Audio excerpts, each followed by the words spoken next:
अस्सलाम वालेकुम। Welcome to my channel Urdu centre voice. तमाम वीडियो अपडेट्स के लिए उर्दू सेंटर वॉइस को सब्सक्राइब करके बेल नोटिफिकेशन को ऑन कर दें। तो आइए सुनते हैं आज की वीडियो में एक पुरअसरार और खौफनाक कहानी। डाइनिंग हॉल में मेज़ पर खाना लग चुका था और वहाँ मौजूद सब शहराज आफरीदी के मुंतज़िर थे।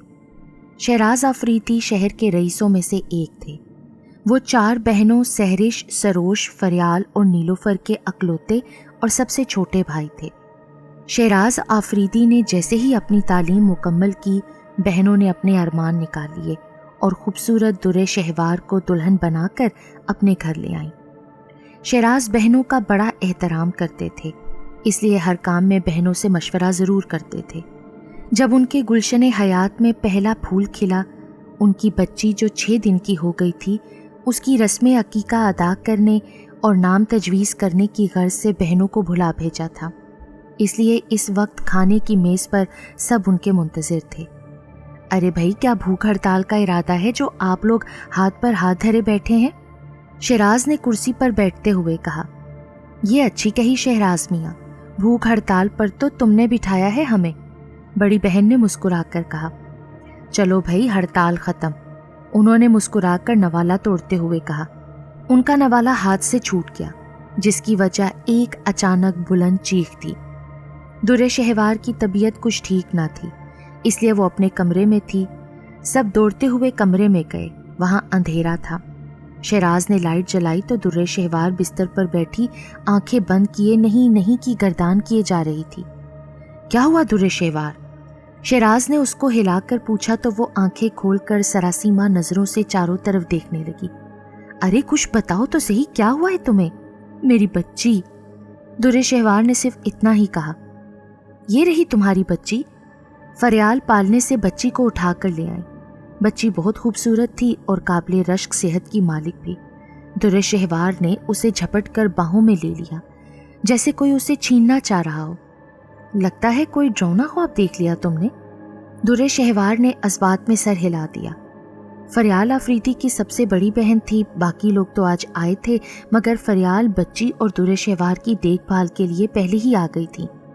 दुर्रे शहवार ज़हनी तौर पर फरियाल से बहुत करीब थी और उन्हें आपा जान कहकर बुलाती थी और अपनी हर बात उन्हें ज़रूर बताती थी।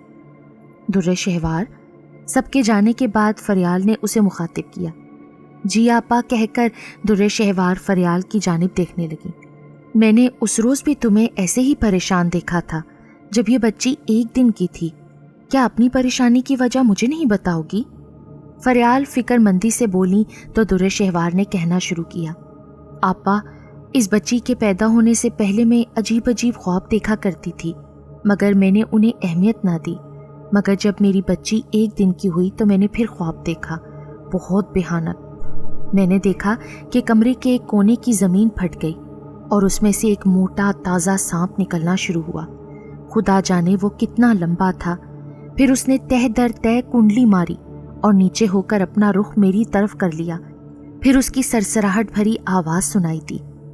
इस बच्ची को हमें दे दो, बहुत दौलत मिलेगी। उस रोज़ मेरी तबीयत ठीक ना थी आपा, बात आई गई हो गई। आज फिर वही ख्वाब मुझे दिखा है। ज़मीन का फटना, सांप का निकलना, सरसराहट और आवाज़। इस बच्ची को हमें दे दो, बहुत दौलत मिलेगी। जैसे ही सांप ने बच्ची की तरफ रुख किया, मेरी चीख निकल गई और इसी तरह मेरी आंख खुल गई आपा जान। फरियाल तशवीश में पड़ गई कि एक बार होना तो बात अलग थी, लेकिन बार बार ऐसा नज़र आना, कुछ ना कुछ तो था, कोई गड़बड़ ज़रूर है। फिर उन्होंने दुर्रे शहवार को तसल्ली दी।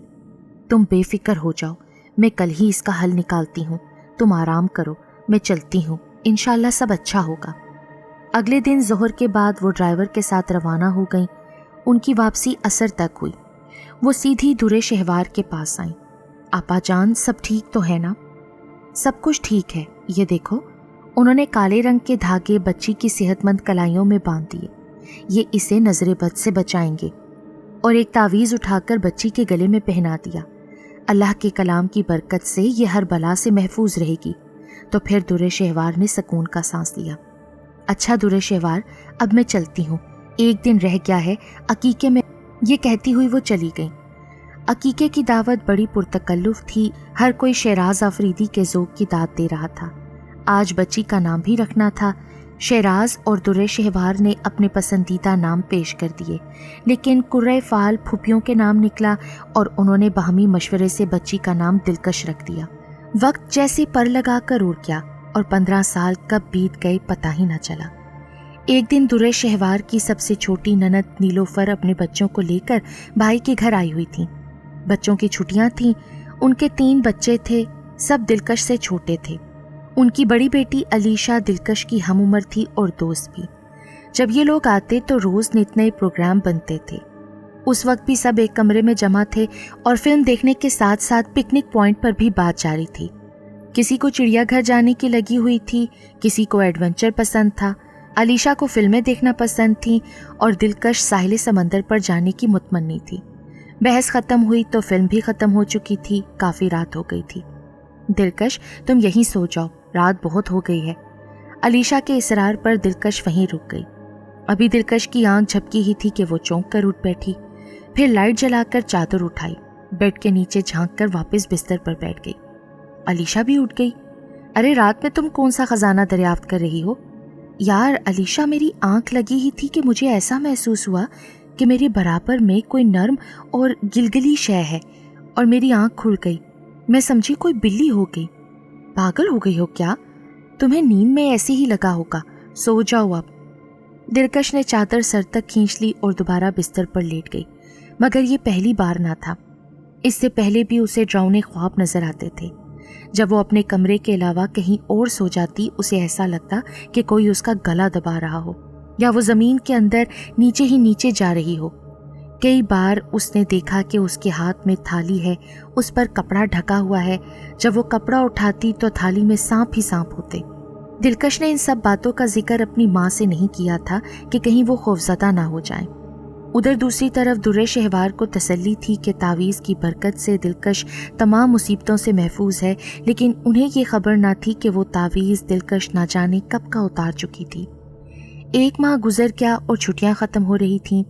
نیلوفر جاتے ہوئے در شہوار سے گلے مل رہی تھی اور بولی، لگتا ہے شہراز میاں سے ملے بغیر ہی جانا پڑے گا، وہ تو شہر سے باہر ہیں اور ان کی واپسی کی کوئی خبر بھی نہیں۔ پھوپھو آج نہ جائیں نا، دلکش بولی۔ نیلوفر کہنے لگی، اب کہ تم شہراز کے ساتھ آ جانا دلکش، اور پھر وہ دلکش کو گلے لگانے کے لیے آگے بڑھی تو چونک گئی۔ یہ تمہارے ماتھے پر نشان کیسے ہیں؟ نیلوفر آپا، یہ نشان دلکش کے پیدائشی ہیں۔ بچپن میں یہ نشان ہلکے تھے، مگر جیسے جیسے یہ بڑی ہوتی گئی یہ بھی گہرے ہو گئے ہیں، در شہوار نے بتایا۔ دلکش کے ماتھے پر دونوں بھوؤں کے بیچ میں لہر سی بناتی ہوئی 2 لکیریں تھیں، وہ گہری ہوتی جا رہی تھیں اور کچھ ابھری ابھری بھی لگنے لگی تھیں۔ خیر، اللہ نظر بد سے بچائے اور اپنی پناہ میں رکھے۔ انہوں نے اپنی بھتیجی کو دعا دی اور چلی گئیں۔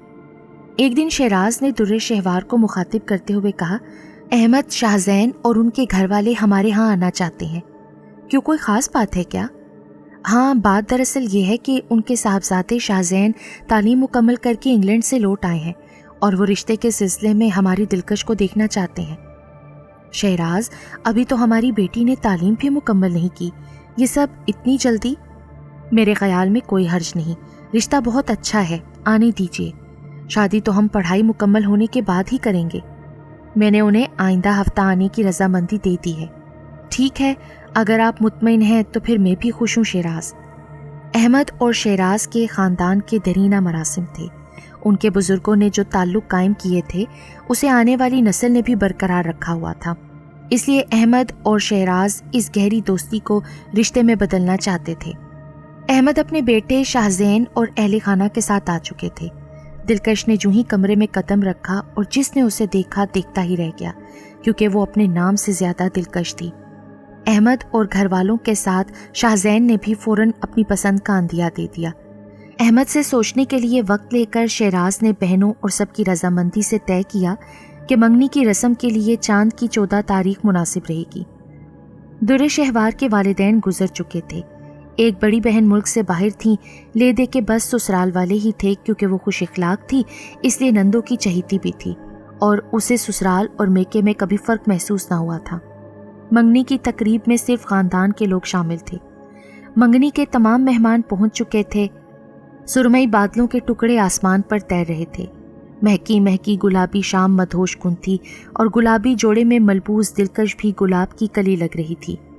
हीरे की अंगूठी पहनाकर मंगनी की रस्म अदा कर दी गई।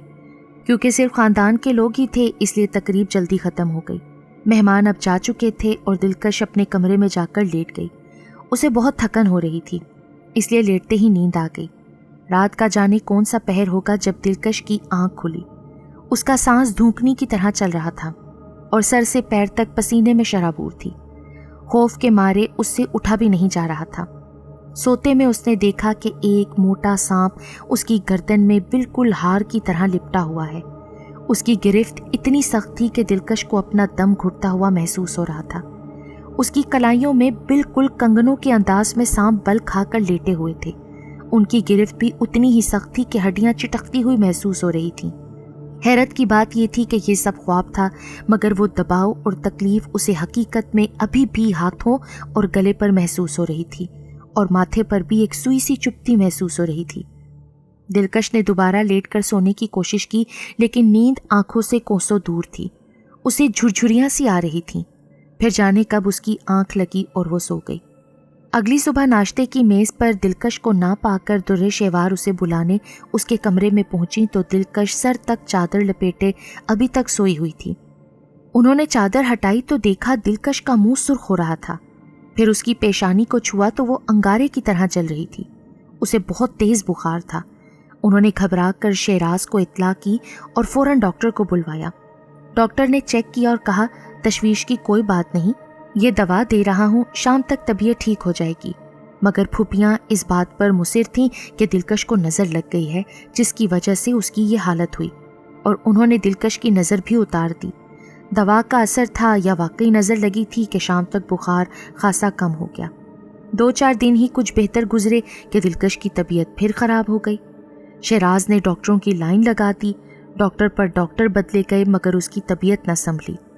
फिर दुनिया भर के टेस्ट करवाए गए मगर बीमारी की वजह समझ में ना आ सकी।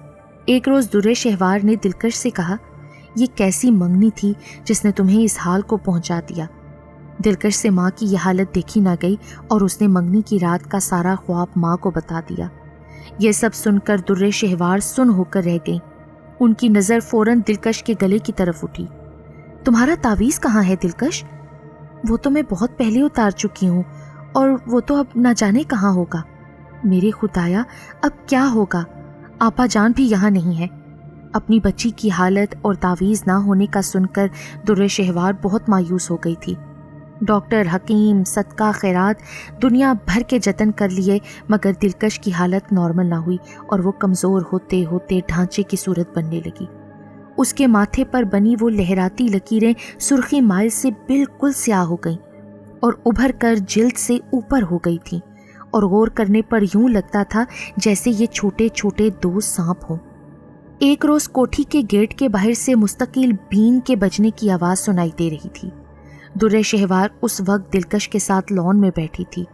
वो रोज़ दिलकश को लेकर आ जाती थीं ताकि ताज़ा हवा उसकी तबीयत पर अच्छा असर डाले। उन्होंने चौकीदार को आवाज़ दी, चौकीदार, ये कैसा शोर है? बेगम साहिबा, एक जोगी है जो कि बीन बजा रहा है।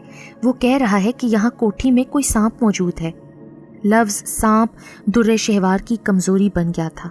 वो चौंक कर बोली, उसे अंदर बुलाओ, हम खुद पूछते हैं उससे। जोगी अंदर आ गया। तुम्हें कैसे मालूम कि यहाँ सांप हो सकता है? माई, यहाँ एक ऐसी बूटी की खुशबू महसूस हो रही है जो सिर्फ वहाँ पैदा होती है जहाँ ज़मीन जहरीली हो जाती है। ज़मीन कैसे जहरीली हो सकती है? सांप जहाँ होता है अपना झाग फेंक देता है, जिसकी वजह से वो जगह जहाँ वो झाग पड़ते हैं वो ज़मीन जहरीली हो जाती है और वहाँ ये बूटी उगाती है। और तुम बीन क्यों बजा रहे थे? सांप अगर यहीं होगा तो बीन लेकर बाहर निकलेगा ना, फिर हम उसे पकड़ कर ले जाएंगे। अम्मी, अंदर चलें, अब मुझसे मजीद खड़ा नहीं हुआ जा रहा। दिलकश की आवाज़ पर जोगी नज़र उठाकर दिलकश की तरफ देखने लगा और फिर हैरत से चौंक गया। इतने में दुर्रे शहवार बोली, मेरी बच्ची बहुत बीमार है, और दिलकश को थाम कर अंदर जाने के लिए कदम बढ़ाए। रुक जा माई। जोगी ने आवाज़ दी तो दुर्रे शहवार के कदम रुक गए और उसने मुड़कर कहा, क्या कहना चाहते हो? इस बच्ची की बीमारी कभी भी किसी की समझ में ना आएगी। क्यों समझ में नहीं आ सकती? इसके माथे को देख माई, यही इसकी बीमारी की वजह है। उसके माथे पर दोनों लकीरों की तरफ इशारा करते हुए जोगी बोला, इन्हें निकलवा दे तो ये तेरी बच्ची तंदुरुस्त हो जाएगी। दुर्रे शहवार ने दिलकश को अंदर जाने का इशारा किया और फिर जोगी की तरफ मतवज्जा हो गई, क्योंकि उसने उन्हें बहुत कुछ बताया और ऐसी बातें भी बताईं जो उन्हें यकीन दिला रही थीं कि दिलकश की बीमारी के पीछे ऐसी ही कोई वजह है। कौन कर सकता है मेरी बच्ची का इलाज? माई, तेरी बच्ची का इलाज मैं करूँगा। अभी मुझे जाना है, तू मेरा इंतज़ार कर, मैं फिर आऊँगा। और फिर वो जोगी चला गया। दुर्रे शहवार को पूरा यकीन था कि जोगी ने जो भी कहा है सब सही है। उसने शहराज को भी सारी बात बता दी। पहले तो वो इन बातों को मानने के लिए तैयार ना हुए, मगर जब दुर्रे शहवार ने अपना ख्वाब, मंगनी की रात का, दिलकश का ख्वाब और तावीज़ का बताया तो ये सब सुनकर वो सोच में पड़ गए। अभी तक तो उन्होंने दिलकश की बीमारी उसके ससुराल वालों से छुपा कर रखी थी, लेकिन आखिर कब तक? आगे उन्हें पता चल जाना था।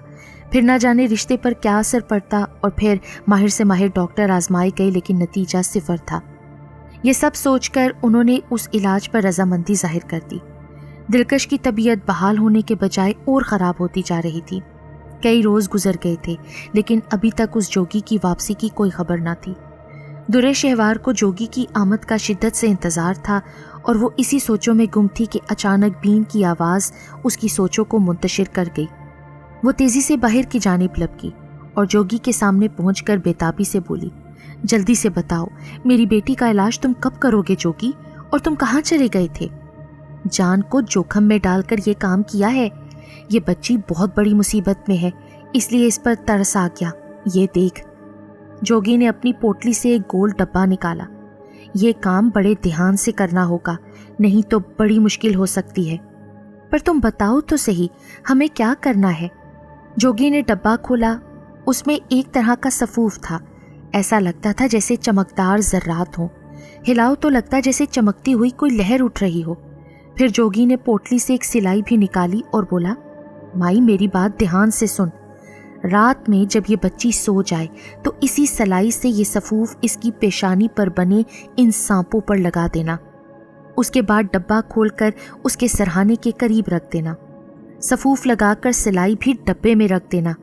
याद रखना, डब्बे को खुला रखना। ये सांप जिंदा हो जाएंगे और जिंदा होकर सिर्फ इसी सफूफ की बू को पहचानेंगे और बच्ची के माथे से उतरकर ये इसी बू की वजह से डब्बे में चले जाएंगे। बहुत ध्यान की बात है, वरना बच्ची के लिए मुश्किल हो सकती है। जोगी ने उसे मुकम्मल ताकीद की। दुर्रे शहवार बोली, हम समझ गए हैं, हम ध्यान रखेंगे। तुमने हमारी बहुत मदद की, तुम बताओ हम तुम्हारी क्या खिदमत करें? माई, सब खैर है, तू इस बच्ची की फिक्र कर, ये बहुत बड़ी मुसीबत में है। जा तू अंदर जा। फिर वो बगैर कुछ मांगे पोटली संभाल कर चला गया। आधी रात के वक्त जब दिलकश सो चुकी थी, दुर्रे शहवार ने वही किया जो उन्हें जोगी ने बताया था। डब्बे को खोलकर उन्होंने उसके सरहाने की साइड टेबल पर रख दिया। लाइट बंद करके वो कमरे से चली गई। आधी रात के बाद दिलकश की आंख खुल गई। उसे लगा कि उसके माथे पर बहुत बोझ हो रहा है। उसे शदीद प्यास लग रही है। कमरे में अंधेरा था, कमजोरी की वजह से उठने की हिम्मत भी नहीं हो रही थी। उसको मालूम था कि साइड की टेबल पर पानी का ग्लास मौजूद होगा। उसने अंधेरे ही में हाथ बढ़ाकर ग्लास ढूंढने की कोशिश की और उसका हाथ ग्लास से टकराया और पानी भरा ग्लास वहीं उलट गया और जो डब्बा दुर्रे शहवार रखकर गई थी वो भी नीचे गिर गया और उसमें मौजूद जर्रात पानी में बह गए। दिलकश मायूसी से दोबारा लेट गई क्योंकि पानी का ग्लास तो उलट गया था। दुर्रे शहवार को अकेली दिलकश का सोचकर नींद ही नहीं आ रही थी। रात बहुत लंबी लग रही थी और वक्त था कि कांटे नहीं कट रहा था। सुबह होते ही वो दिलकश के कमरे की तरफ भागी और वहां पहुंचकर उनकी फलक शगाफ चीखों से दिलकश का कमरा गूंजने लगा। दुर्रे शहवार की चीखें दिल दहला देने वाली थीं, इसलिए शहराज भी दौड़कर कमरे में पहुंच गए। कमरे में पहुंचकर उन्होंने कयामत से पहले कयामत देख ली थी। दिलकश की रंगत बिल्कुल नीली पड़ चुकी थी। उसके मुंह से झाग बह रहे थे। उसके माथे पर बने सांप अब माथे से गायब थे। जोगी ने कहा था कि सांप जिंदा होकर डब्बे में चले जाएंगे, लेकिन डब्बा तो गिर गया था और सफूफ भी पानी में बहकर ज़ाया हो गया था। सिर्फ दिलकश के माथे पर उस सफूफ के ज़र्रात लगे थे, इसलिए उन सांपों ने जिंदा होकर दिलकश को ही डस लिया था। अब ऐसा कुछ हो चुका था जो सुनने और बयान करने से बाहर था। दुर्रे शहवार और शहराज की दुनिया अंधेर हो चुकी थी और दिलकश उन दोनों को रोने के लिए छोड़कर हमेशा के लिए इस दुनिया से जा चुकी थी। दुर्रे शहवार को किसी चीज़ से दिलचस्पी ना रही थी और उसकी दुनिया सिमट कर उस कमरे तक महदूद हो गई थी जहां दिलकश ने अपने आखिरी लम्हे गुजारे थे। वो दीवाना वार वहां बैठी अपनी बेटी को पुकारती रहती थी। डॉक्टर ने कह दिया था कि अगर इसका यही हाल रहा तो ये सदमे से पागल हो जाएगी। शहराज ने सोचा कि वो इस कमरे को बिल्कुल तब्दील करवा देगा। सबसे पहले कमरे की दीवारें तोड़ी गईं और दीवार टूटने से कमरा हॉल से जा मिला। दीवार टूट चुकी थी और कमरे की खुदाई होना थी। फर्श तकरीबन शाम तक पूरा खुद चुका था। एक कोना बाकी रह गया था। अभी वो तोड़ा जा रहा था कि जमीन में अचानक जोरदार आवाज पैदा हुई और कुदाल की नोक किसी सख्त चीज से टकराई। दोबारा चोट मारने पर भी ऐसी ही आवाज पैदा हुई। इस बात की इत्तला जब शहराज को दी गई तो वो वहां आ गया। आराम से पूरा टुकड़ा तोड़ो और देखो क्या मसला है यहाँ। उन्होंने मजदूरों को हदायत दी और फिर सब देखने वालों के मुंह हैरत से खुले रह गए। जमीन से बरामद होने वाली शय एक देग थी। ढक्कन खोलने पर वहां मौजूद लोगों ने देखा कि देग के अंदर सोने, हीरे, जवाहरात मौजूद थे। दुर्रे शहवार भी वहां आ गई। उसकी नजर अचानक देग के ढकने पर पड़ी। उस देग के ढक्कन पर बिल्कुल वही सांपनुमा लकीरें बनी हुई थीं जैसी दिलकश की पेशानी पर बनी थीं। दुर्रे शहवार का दिमाग घूम गया और अचानक उसके कानों में सरसराहट के साथ एक आवाज सुनाई दी। हमने कहा था ना तुम्हें, ये बेटी हमें दे दो, हम तुम्हें दौलत से माला माल कर देंगे। तो देखो, दिलकश हमें मिल गई है, अब ये दौलत तुम्हारी है। दुर्रे शहवार का खौफनाक ख्वाब हकीकत का रूप बनकर उसके सामने था। इससे ज्यादा बर्दाश्त करने की ताब अब उसमें न थी और फिर वो चकरा कर वहीं गिर गई और होश से बेगाना हो गई।